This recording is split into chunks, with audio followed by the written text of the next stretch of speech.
my name is Christopher Blackburn, and today we're going to be making the Italian dish Pasta Fagioli.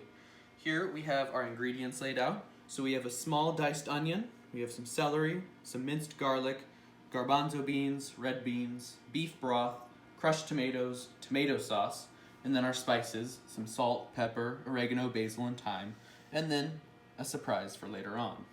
Okay, so first we have a pound of ground beef in a large pot on medium heat, and we are going to be adding our onions. Nailed it, obviously.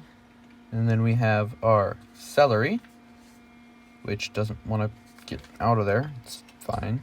And then our garlic, which is being just as stubborn.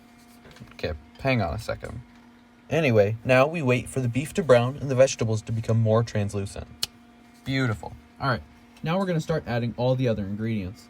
The red and garbanzo beans, the crushed tomatoes and tomato sauce, and the beef broth, all into the pot. You'll probably want a spatula to scrape some of these things into the pot. Thankfully, they're a little bit less stubborn than the celery and garlic were. Now, while I'm doing that, I thought I would share a few tips for dining etiquette in Italy that I found interesting. So first, when eating with a fork and knife, don't switch hands between cutting and eating like we do in America. Just keep the knife in your right hand and the fork in your left. Additionally, if you set down your utensils before you finish eating, make sure you set them off to the side, but not on your actual plate. If your utensils are on your plate, it signals to the waiter that you're finished eating, and your pasta may be removed prematurely. A few other small things would be to twirl the pasta around the fork to avoid slurping, and don't mop the bread around the plate at the end of the meal. That's pretty gross. Actually, those two are really common sense. You should follow those here in America as well. Other than that, there aren't really a ton of important differences. You typically want to pass to the left, for example. Not a lot. So, just finish with this tomato sauce here. Don't mind the extremely messy bowl. And alright, so that should be good. So now we are going to go ahead and start adding our spices. So we have our salt. Dump that in there. Our black pepper. We have some thyme. Some basil. And finally, our oregano. So now, just, go ahead and stir it up a bit. Make sure it's somewhat evenly dispersed. All mixed in there.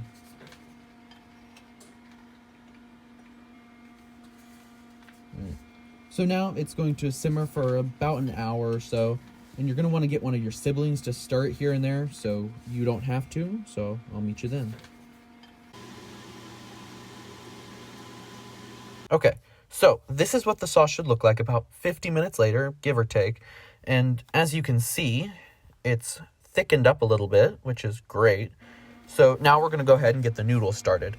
We have a pot of water boiling over here, and we have our ditalini noodles. So just go ahead and cook them for about 10 minutes and then pour them through a strainer, and that's it. I'll meet you at the end. Okay, so now we've taken our pot off the stove, and we have it just sitting here on this hot pad. And we have our noodles, which we strained, and added a little bit of olive oil just to keep the noodles from sticking together. Now, as a family, we prefer to have our noodles separate, as it just makes it a little more versatile. We can have however many noodles just per serving as we want. However, a lot of recipes do ask that you put it in the sauce. So it's just your personal preference at the end of the day. So we have some of the soup ladled out. I'll just take a little spoonful of the noodles, ladle them in there, and add some Parmesan cheese, and this can be served with some of our totally not burned ciabatta bread.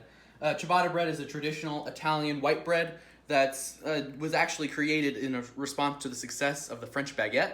So a little rivalry came up with some pretty great bread when not burned. It could also be served with a traditional antipasto, which was an appetizer, or is an appetizer, that is generally made with meat, cheese, nuts, and olives.